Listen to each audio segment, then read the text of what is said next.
রাজবাড়ীর দৌলতদিয়া ফেরিঘাটে পন্টুনের ঢালা ভেঙে আবারও পদ্মা নদীতে পড়ে গেছে একটি যাত্রীবাহী বাস।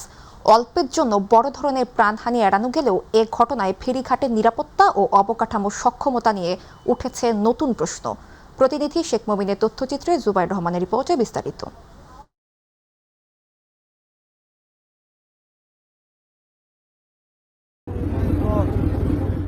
সকাল 9:30 কুষ্টিয়া থেকে ঢাকার উদ্দেশ্যে আসা এসবি পরিবহনের একটি বাস দৌলতদিয়া ফেরিঘাটের 7 নম্বর পন্টুনে ওঠার প্রস্তুতি নিচ্ছিল। ঠিক সেই সময় ভেঙে যায় পন্টুনের ডালা। মুহূর্তের মধ্যেই নিয়ন্ত্রণ হারিয়ে বাসটি তলিয়ে যায় পদ্মা নদীতে। সৌভাগ্যক্রমে ফেরিতে ওঠার আগে বাস থেকে যাত্রী নামিয়ে দেয়ায় হতাহতের কোনো ঘটনা ঘটেনি। তবে চালক, হেলপার ও সুপারভাইজার নদীতে পড়ে আহত হন। স্থানীয়দের সহায়তায় তাদের উদ্ধার করে হাসপাতালে নেওয়া হয়। সব যাত্রী নেমে গিয়েছিল আগেই, ড্রাইভার এবং হেলপার ছিল। তারা আহত হয়ে গলন্দ উপজেলা স্বাস্থ্য কমপ্লেক্সে ভর্তি। বাসে মনে হয় না কেউ ছিল, আমি যতদূর জানি। সবাই যখন নেমে গেছে তখন গাড়ি স্টার্ট দিয়ে সাথে সাথে ব্রেক ফেল করে চলে আসছে অতি দ্রুত। আমরা যে দাঁড়ানোর পরেই সঙ্গে সঙ্গে দেখলাম যে বাসটা নদীতে পড়ে গেল। কয়েক ঘন্টার অভিযান শেষে উদ্ধারকারী জাহাজ হামজা দুপুর 12টার দিকে বাসটি নদী থেকে তুলে আনে। এরকম দুর্ঘটনা আমাদের নিত্য দিনের সঙ্গী হয়ে আছে। আমরা এখানে একটা পদ্মা সেতু চাই। যাদের অবহেলার কারণে এই ধরনের দুর্ঘটনা ঘটছে তাদের বিরুদ্ধে আইনগত ব্যবস্থা নেওয়ার জোর দাবি জানায়। তবে প্রশ্ন উঠছে, দেশের অন্যতম গুরুত্বপূর্ণ এই নৌপথের ফেরিঘাটে কিভাবে একটি পন্টুনের ডালা ভেঙে এমন দুর্ঘটনা ঘটল? কোনো যাত্রী বাসের মধ্যে ছিল না, তারা নেমে গিয়েছিল। দ্রুততম সময়ের ভিতরে এটাকে উদ্ধার করে নিয়ে আসে এবং আমাদের মনে ন্যূনতম যে সংখ্যাটা ছিল যে কোনো যাত্রী ওখানে রয়ে গেছে কিনা, এই সংখ্যা থেকে আমরা মুক্ত হয়েছি। সকল যাত্রীকে নামানোর ফলেই আলহামদুলিল্লাহ যে এই মানুষ দুর্ঘটনা থেকে বাঁচতে পেরেছে। ড্রাইভার, হেল্পার এবং সুপারভাইজার তিনজনকে উদ্ধার করে হাসপাতালে জীবিত অবস্থায় প্রেরণ করে 12 ঘটিকার একটু আগে বাসটি পদ্মা নদী থেকে উদ্ধার করে করবী ফেরিতে রাখা হয়েছে। ঊর্ধ্বতন কর্মকর্তাগণ কাজ করছেন। অতিরিক্ত যাত্রী লঞ্চে একসাথে উঠবো না, ধারণ ক্ষমতার বাইরে আমরা যাতে কেউ না উঠি, আমরা যাতে বাস থেকে নেমে দাঁড়াই, নিজের জীবনকে যাতে আমরা গুরুত্ব দেই। কী কারণে পন্টুনের ডালা ভেঙে পড়ল তা তদন্ত করে দায়ীদের চিহ্নিত এবং ভবিষ্যতে এমন ঘটনা রোধে কার্যকর ব্যবস্থা নেওয়ার দাবি জানিয়েছেন যাত্রী ও স্থানীয়রা। জুবাইর রহমান, মাই টিভি নিউজ। রাজবাড়ীর দৌলতদিয়ার 7 নম্বর ফেরিঘাটে ফেরিতে উঠতে গিয়ে পদ্মা নদীতে বাস পড়ে যাওয়ার ঘটনায় তদন্তে জোর দিয়েছে সরকার। বিকেলে ঘটনাস্থল পরিদর্শন শেষে নৌ পরিবহন প্রতিমন্ত্রী মোহাম্মদ রাজিব আহসান বলেন, দুর্ঘটনার কারণ অনুসন্ধানে জেলা প্রশাসনের 7 সদস্য ও নৌ পরিবহন মন্ত্রণালয়ের 3 সদস্যের 2টি তদন্ত কমিটি গঠন করা হয়েছে। তিনি আরও বলেন, 37 জন যাত্রী বাসে ছিলেন। সকল যাত্রী নেমে গিয়েছিলেন। ড্রাইভার ও হেলপারকে নদী থেকে উদ্ধার করা হয়। আমরা এই ঘটনার সাথে সাথে আমরা আমাদের উদ্ধারকারী জাহাজকে এখানে নিয়ে এসে আমাদের হামজা কোস্টগার্ডের যে ডুবুরি দল আছে এবং আমাদের বিআইডব্লিউর যে ডুবুরি দল আছে, তারা খুব দ্রুত সময়ের মধ্যে বাসটিকে উদ্ধার করে এবং ঘাটটিকে পুনরায় সচল করার কাজটি করে। লালমনিরহাটে 3টি পৃথক সীমান্ত দিয়ে 28 জন নারী, পুরুষ ও শিশুকে বাংলাদেশে পুষিনের চেষ্টা করেছে ভারতীয় সীমান্তরক্ষী বাহিনী বিএসএফ। তবে বিজিবি সদস্যদের তাৎক্ষণিক তৎপরতায় ওই চেষ্টা ব্যর্থ হয়েছে। এ ঘটনায় সীমান্ত জুড়ে উত্তেজনা বিরাজ করছে এবং বিজিবি সর্বোচ্চ সতর্ক অবস্থানে রয়েছে। ভোরে জেলার পাটগ্রাম, হাতিবান্ধা, আদিতমারি উপজেলার বিভিন্ন সীমান্ত এলাকায় এ ঘটনা ঘটে। বিজেপির Rangpur sector commander colonel SM. Shafiqur Rahman জানান, লালমনিরহাট ব্যাটালিয়ন এর দায়িত্বপূর্ণ দিঘলটারি ও দুর্গাপুর বিওপি এলাকায় বিএসএফ এর সহায়তায় মোট 11 জনকে বাংলাদেশে পুষিনের চেষ্টা করা হলে বিজেপির তাৎক্ষণিক পদক্ষেপে তাদের অনুপ্রবেশে বাধা প্রদান করা হয়। একইভাবে তিস্তা ব্যাটালিয়ন এর বড়খাতা ও 65 বাড়ি বিওপি এলাকায় পৃথক 2টি ঘটনায় মোট 21 জনকে বাংলাদেশে পুষিনের চেষ্টা করা হয়। সংবাদ প্রাপ্তির সঙ্গে সঙ্গে বিজিবি টহল দল ঘটনাস্থলে পৌঁছে তাদের অনুপ্রবেশের প্রচেষ্টা ব্যর্থ করে দেয়।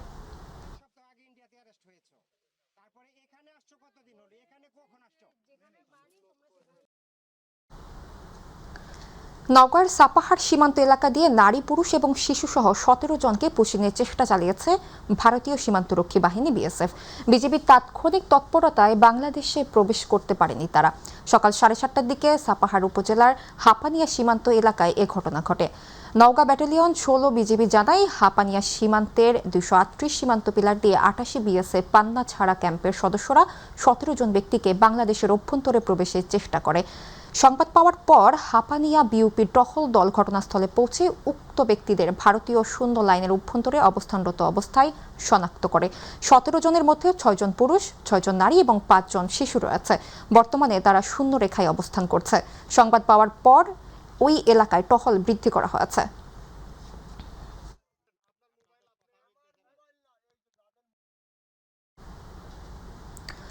কক্সবাজারে শহীদ প্রেসিডেন্ট জিয়াউর রহমানের স্মৃতি বিজড়িত বিভিন্ন খাল পরিদর্শন করেছেন পানি সম্পদ প্রতিমন্ত্রী ফরহাদ হোসেন আজাদ।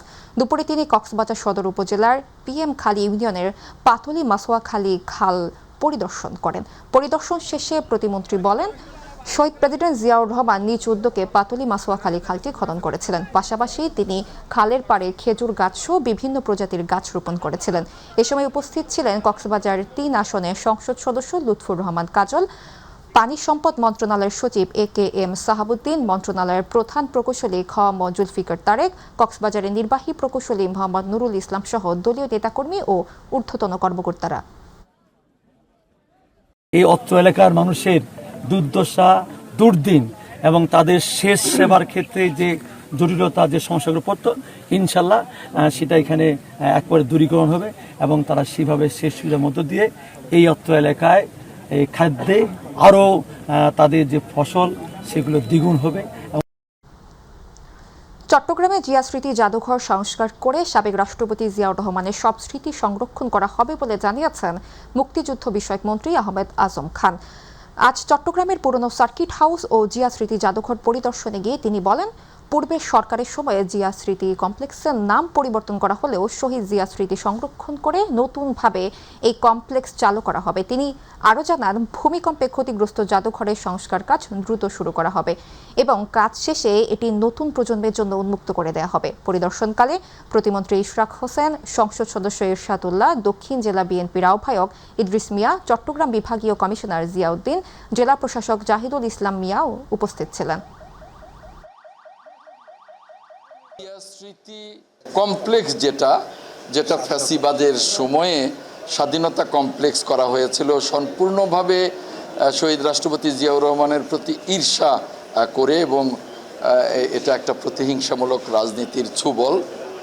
আমরা সেই সাবেক জিয়া স্মৃতি কমপ্লেক্স, ইনশাল্লাহ ভবিষ্যতে জিয়া স্মৃতি কমপ্লেক্স আমরা নতুন করে করব। বাংলাদেশের সমৃদ্ধির জন্যে উনি বাংলাদেশের চিত্রটাকে একসময় পাল্টে ফেলেছিলেন, যদিও ফ্যাসিবাদ এসে বারবার সেটাকে ভুলণ্ঠিত করেছে। আমরা সেই শহীদ রাষ্ট্রপতি জিয়াউর রহমানকে শ্রদ্ধার সাথে স্মরণ করি এবং তার স্মৃতিগুলোকে সংরক্ষণের জন্যে মুক্তিযোদ্ধা মন্ত্রণালয় সব কিছু করবে ইনশাল্লাহ। চট্টগ্রাম নগরীর বাকলিয়ায় 4 বছরের এক শিশুকে ধর্ষণের ঘটনায় DNA পরীক্ষায় অভিযোগের সত্যতা পাওয়ার পর মাত্র 7 কর্মদিবসের মধ্যে আদালতে চার্জশিট জমা দিয়েছে পুলিশ। তদন্ত শেষে গতকাল আদালতে অভিযোগপত্র দাখিল করা হয়। পুলিশ জানায়, চিকিৎসা প্রতিবেদন, DNA রিপোর্ট, সাক্ষ্য প্রমাণ এবং অভিযুক্ত মনির হোসেনের স্বীকারোক্তিমূলক জবানবন্দির ভিত্তিতে অভিযোগের সত্যতা পাওয়া গেছে। বর্তমানে তিনি কারাগারে রয়েছেন। বাকলিয়া থানার ওসি মোহাম্মদ সোলাইমান জানান, ঘটনার পরপরই তদন্ত শুরু করা হয় এবং সিআইডির সহায়তায় DNA পরীক্ষা সম্পন্ন করা হয়। মামলায় 13 জনকে সাক্ষী করা হয়েছে।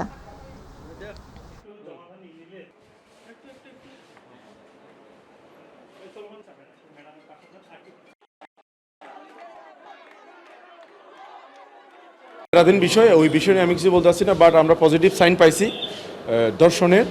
আমরা এটার ভিত্তিতে আমরা চার্জশিট দিই। এখানে আমাদের ঊর্ধ্বতন কর্তৃপক্ষের, বিশেষ করে আমাদের মাননীয় পুলিশ কমিশনার স্যার, আমাদের ডিসি দক্ষিণ স্যার, এডিসি দক্ষিণ স্যার, এসি চকবাজার স্যার, মানে সিনিয়র স্যাররা অনেক হেল্প করছেন, যার কারণে আমরা এটা অতি দ্রুত আমরা কাজটা সম্পন্ন করতে পারছি।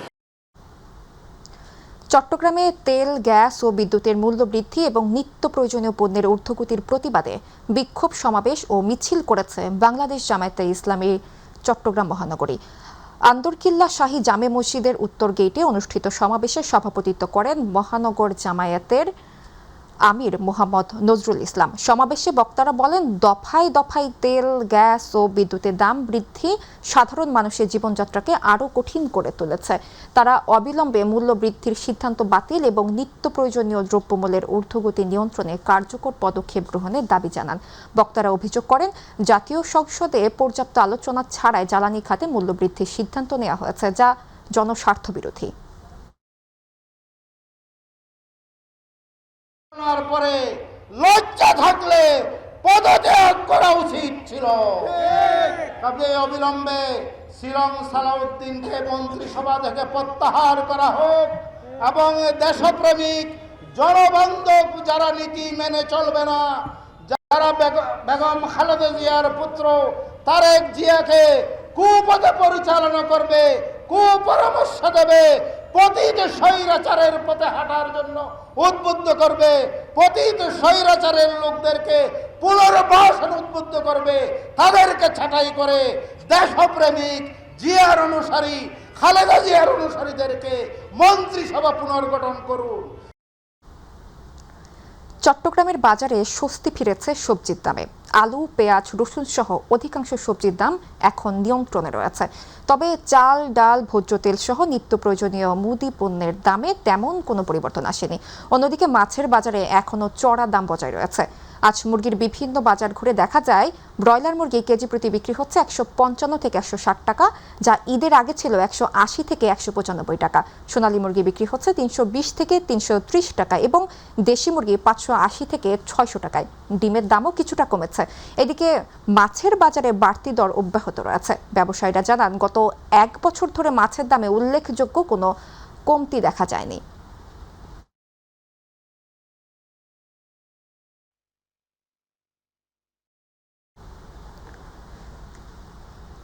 বরিশালের মুলাদী উপজেলার চরকালেখান ইউনিয়নের লক্ষ্মীপুর গ্রামে মৃত্যুর গুজবকে কেন্দ্র করে ভাঙচুর ও লুটপাটের ঘটনা ঘটেছে বলে অভিযোগ উঠেছে। এতে এলাকায় উত্তেজনা বিরাজ করছে। অভিযোগ অনুযায়ী মিলন হোসেনের মৃত্যুর গুজব ছড়িয়ে পড়ার পর একটি দল হামলা চালায়। এ সময় 7টি বসতঘর ভাঙচুর করা হয় এবং 10টি গরু লুট করে নেওয়া হয়েছে। ঘটনার পর মুলাদী থানার একটি মামলা দায়ের করা হয় এবং পুলিশ 2 জনকে আটক করে। খবর পেয়ে আইনশৃঙ্খলা বাহিনী ঘটনাস্থলে পৌঁছে পরিস্থিতি নিয়ন্ত্রণে আনে। বর্তমানে এলাকায় অতিরিক্ত পুলিশ মোতায়েন করে নজরদারি জোরদার করা হয়েছে।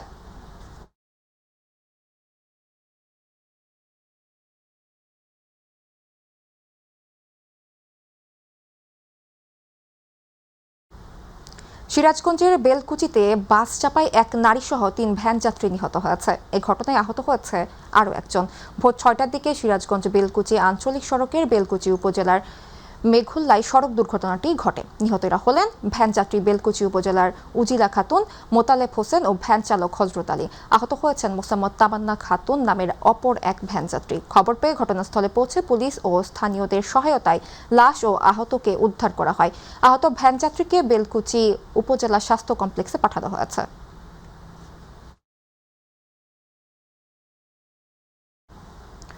সংসদে কোনো আলোচনা ছাড়াই সরকার মধ্যরাতে হুট করে জ্বালানি তেল ও বিদ্যুতের দাম বাড়ানো হয়েছে বলে মন্তব্য করেছেন বাংলাদেশ জামায়াতে ইসলামের কেন্দ্রীয় সহকারী সেক্রেটারি জেনারেল অ্যাডভোকেট এহসানুল মাহবুব জুবায়ের। তিনি বলেন, জনগণের উপর এমন বড় সিদ্ধান্তের বোঝা চাপানোর আগে সংসদে আলোচনা করা উচিত ছিল। দুপুরে সাভারের চাপাই নিউ মডেল স্কুল মাঠে বিশ্ব পরিবেশ দিবস উপলক্ষে আয়োজিত বৃক্ষরোপণ ও গাছ বিতরণ কর্মসূচি শেষে সাংবাদিকদের সাথে আলাপকালে তিনি এসব কথা বলেন। অনুষ্ঠানে জামায়াতে ইসলামের কেন্দ্রীয় কর্মপরিষদ সদস্য মঞ্জুরুল ইসলাম ভূঁইয়া, ঢাকা জেলার আমির মাওলানা মোহাম্মদ দেলোয়ার হোসেন সহ স্থানীয় নেতাকর্মীরা উপস্থিত ছিলেন। তারা জ্বালানি তেলের মূল্য বৃদ্ধি করেছেন এবং সর্বশেষ বিদ্যুতের মূল্য বৃদ্ধি করেছেন এবং এই 3টি কাজই করেছেন সংসদ চলাকালীন সময়। সংসদে কোনো আলোচনা করেননি। সংসদে আলোচনা করে এটা করা উচিত ছিল, যেহেতু এই বৃদ্ধির কারণে জ্বালানির মূল্য বৃদ্ধি এবং বিদ্যুতের মূল্য বৃদ্ধির সাথে সরাসরি ভোক্তারা সম্পৃক্ত, অর্থাৎ সাধারণ মানুষ জড়িত এবং এর কারণে দ্রব্যমূল্য সহ নিত্য প্রয়োজনীয় জিনিস এবং মানুষের দৈনন্দিন চলাফেরা সব কিছুতেই বড় আকারে প্রভাব পড়ে। ফরিদপুর মেডিকেল কলেজ হাসপাতালে হামের উপসর্গ নিয়ে চিকিৎসাধীন অবস্থায় এক শিশুর মৃত্যু হয়েছে। এদিকে হামের উপসর্গে ফরিদপুরে 21 শিশুর মৃত্যু হলো। এদিকে গত 24 ঘন্টায় নতুন করে 62 জন রোগী জেলার বিভিন্ন সরকারি হাসপাতালে ভর্তি হয়েছে, আর একই সময় চিকিৎসা শেষে সুস্থ হয়ে বাড়ি ফিরেছে 41 জন। ফরিদপুরের civil surgeon doctor Mahmudul Hasan জানান, বর্তমানে জেলার বিভিন্ন সরকারি হাসপাতালে হামের উপসর্গে আক্রান্ত 178 জন রোগী চিকিৎসাধীন রয়েছেন। আক্রান্তদের মধ্যে অধিকাংশই শিশু। তিনি আরও জানান, সর্দি, কাশি, অতিরিক্ত জ্বর ও গায়ে লালচে ভাব দেখা দিলে দ্রুত চিকিৎসকের পরামর্শ নিতে হবে। জেলার সকল হাসপাতালগুলোতে হামজনিত রোগের সেবা দেওয়ার জন্য পর্যাপ্ত পরিমাণ ডাক্তার ও নার্স রাখা হয়েছে।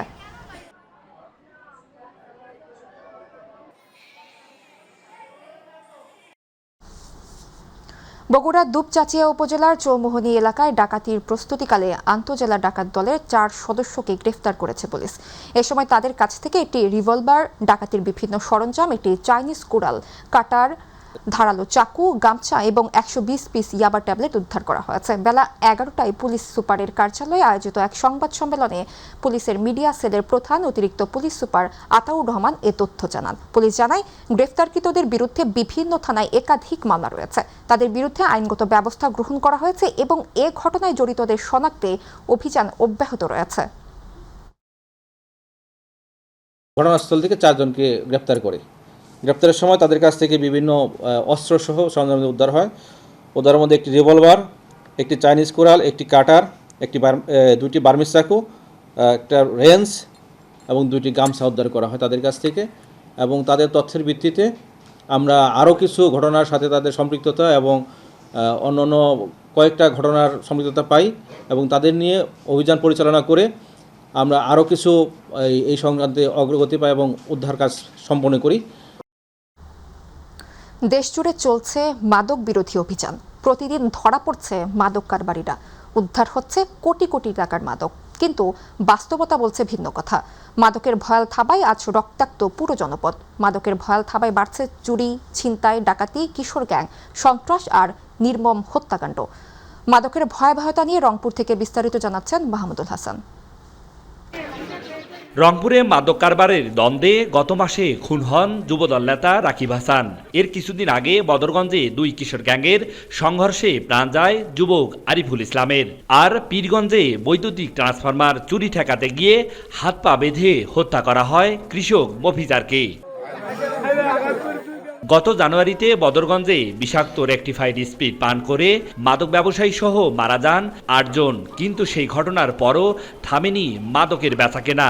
অনুসন্ধানে মাই টিভির প্রতিবেদক নিজেকে মাদকসেবী পরিচয়ে বিভিন্ন স্পটে গেলে দেখা যায় টাকা দিলেই কয়েক মিনিটে মিলছে ইয়াবা, গাঁজা কিংবা ভয়ঙ্কর নেশাজাতীয় দ্রব্য।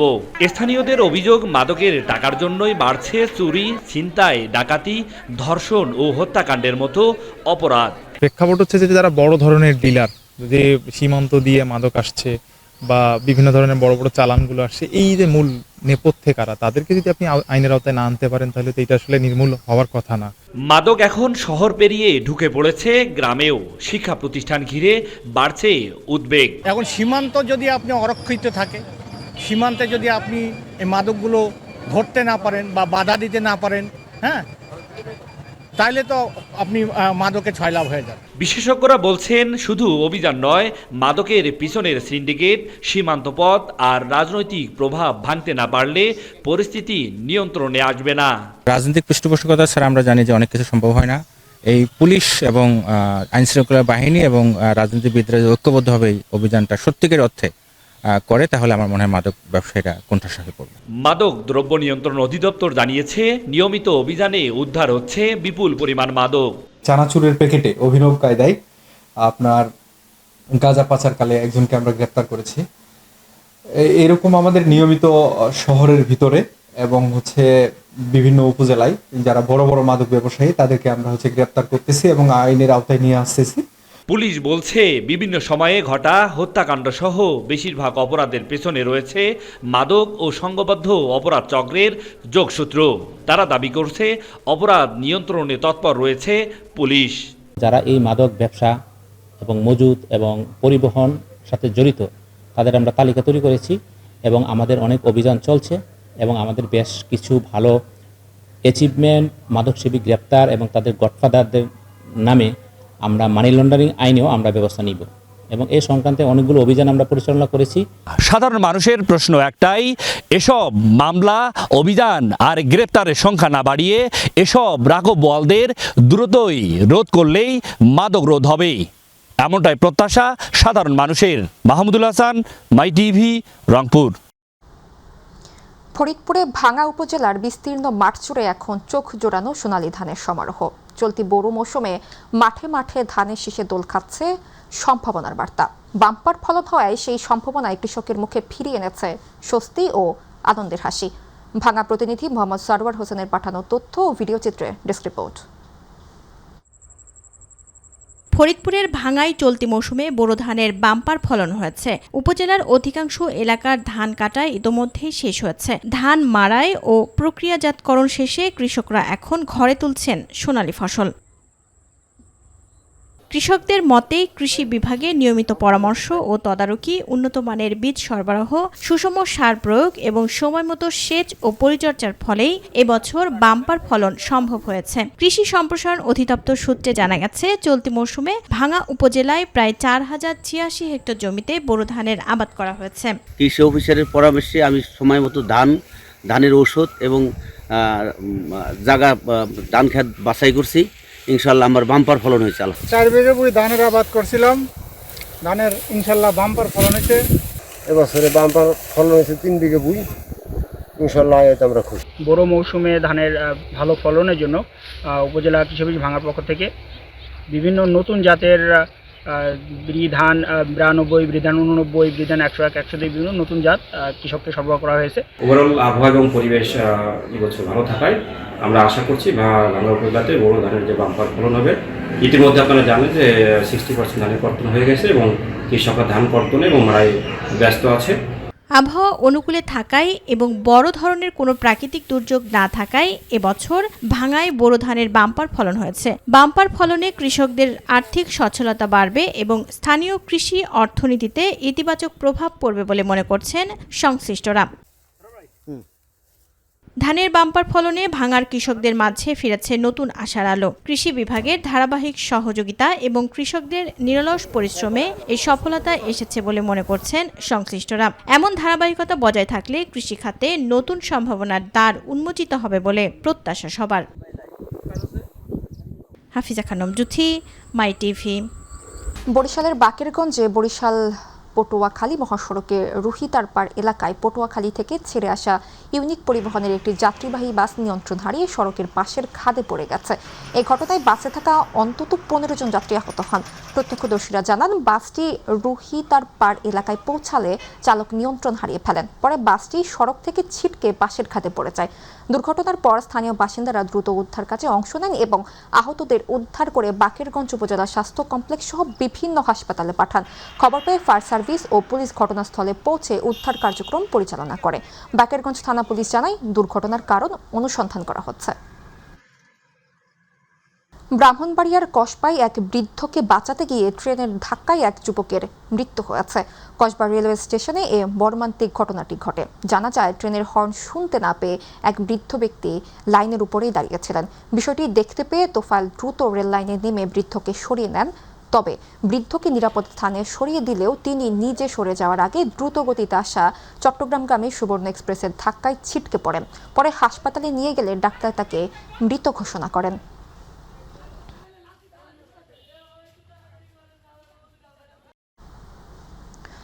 বিশ্ব পরিবেশ দিবস উপলক্ষে পরিবেশ রক্ষা ও উন্নয়ন সোসাইটির উদ্যোগে নদীপ্রেমীদের নিয়ে এক প্রতিবাদ সভা অনুষ্ঠিত হয়েছে। সকালে নারায়ণগঞ্জের নবীগঞ্জ খেয়াঘাট সংলগ্ন শীতলক্ষা নদীর তীরে এ কর্মসূচির আয়োজন করা হয়। মোহাম্মদ হোসেনের সভাপতিত্বে অনুষ্ঠিত সভায় অতিথি ও বিশেষ অতিথি হিসেবে উপস্থিত ছিলেন চ্যানেল আইয়ের স্টাফ রিপোর্টার আক্তার হাবিব, নারায়ণগঞ্জ সাংবাদিক ফোরামের সভাপতি আব্দুল্লাহ আল মামুন, সংগঠনের মহাসচিব মিজানুর রহমান, বিএনপি নেতা ফেরদৌস ওয়াহিদ সুমন সহ বিভিন্ন সামাজিক ও রাজনৈতিক ব্যক্তিবর্গ।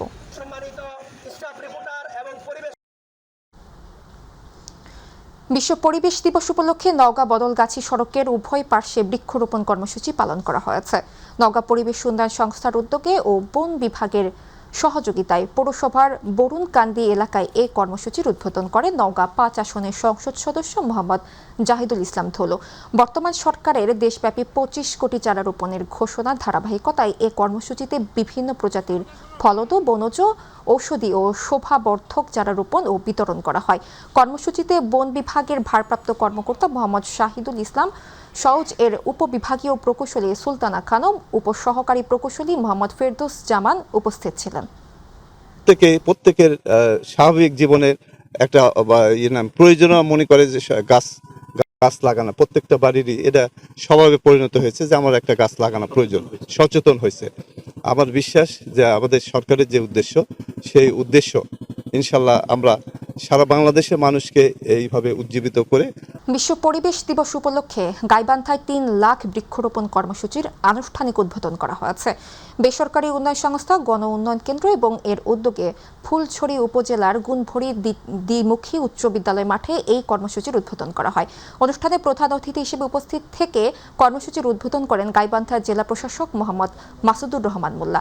এসবে অন্যান্যদের মধ্যে উপস্থিত ছিলেন অতিরিক্ত জেলা প্রশাসক একেএম হেদায়েতুল ইসলাম, ফুলছড়ি উপজেলা নির্বাহী অফিসার যাদব সরকার, সাঘাটা উপজেলা নির্বাহী অফিসার আশরাফুল কবির, জেলা ত্রাণ ও পুনর্বাসন কর্মকর্তা মোহাম্মদ শফিকুল ইসলাম এবং গণ উন্নয়ন কেন্দ্রের প্রধান নির্বাহী আব্দুস সালাম।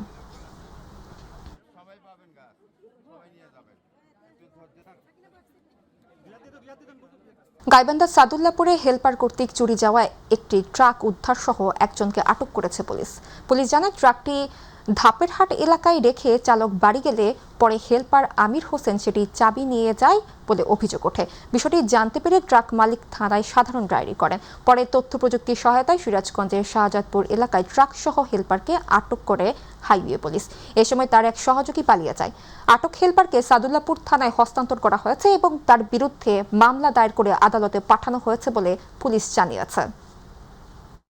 ২ তারিখ মঙ্গলবার আমাদের ধাপেরহাট পুলিশ তদন্ত কেন্দ্রের সংলগ্ন ধাপেরহাট বাজারের মানিক পেট্রোল পাম্প থেকে একটা হাইসার গাড়ি, এটা ব্যবসায়ী তপন কুমার সাহা, তার মালিকানাধীন একটা গাড়ি, সেই গাড়িটা ওই পেট্রোল পাম্প থেকে ওই গাড়ির যে হেল্পার ছিল হৃদয় নামে, সে সহ ওই গাড়িটা ওখান থেকে নিয়ে তারা চলে যায়। ব্রাহ্মণবাড়িয়া ৩ আসনের সংসদ সদস্য ইঞ্জিনিয়ার খালেদ হোসেন মাহবুব শ্যামল বলেছেন, দেশের আর্থসামাজিক উন্নয়ন, মানবিক সংকট মোকাবেলা সরকারের একার পক্ষে সম্ভব নয়। তাই টেকসই উন্নয়নের স্বার্থে সরকারের পাশাপাশি বেসরকারি ও স্বেচ্ছাসেবী সংগঠনগুলোকে কার্যকর অংশীদার হিসেবে এগিয়ে আসতে হবে।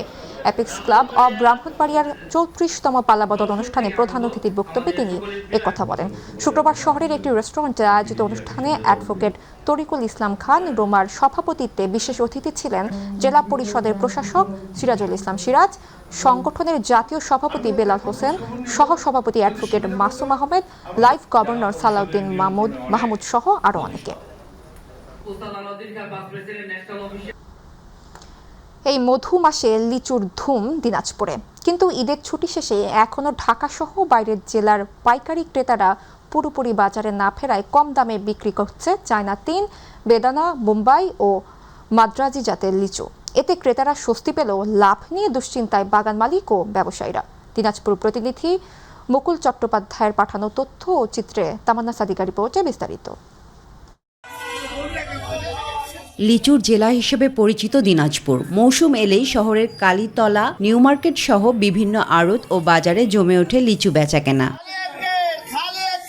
কিন্তু এবার বাজারের চিত্র কিছুটা ভিন্ন। সরবরাহ থাকলেও দাম তুলনামূলক কম। ব্যবসায়ীরা বলছেন, ঈদ শেষ হলেও ঢাকার বড় পাইকারিরা এখনো পুরোপুরি বাজারে ফেরেননি, ফলে স্থানীয় বাজারেই বেশি লিচু বিক্রি হচ্ছে।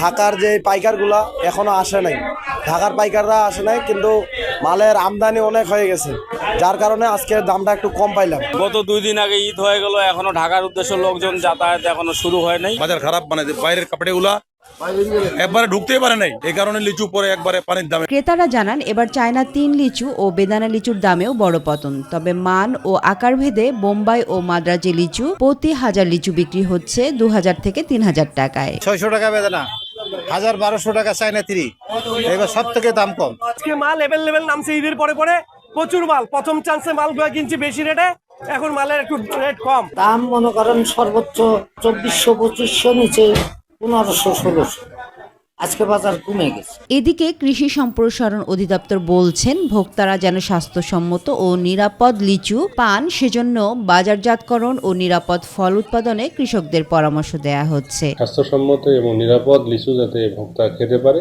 সে কারণে ক্ষতিকর বালাইনাশক কীটনাশক স্প্রে থেকে বিরত থাকার জন্য এবং পরিপক্ক হওয়ার পরেই যাতে সেটি বাজারে তারা সরবরাহ করে। দিনাজপুরের লিচু এবার ক্রেতার জন্য স্বস্তির হলেও উৎপাদক ও ব্যবসায়ীদের জন্য তৈরি করেছে অনিশ্চয়তা। ঢাকার পাইকারি বাজার পুরোপুরি সক্রিয় হলেও দাম কিছুটা বাড়তে পারে এমন আশা সংশ্লিষ্টদের।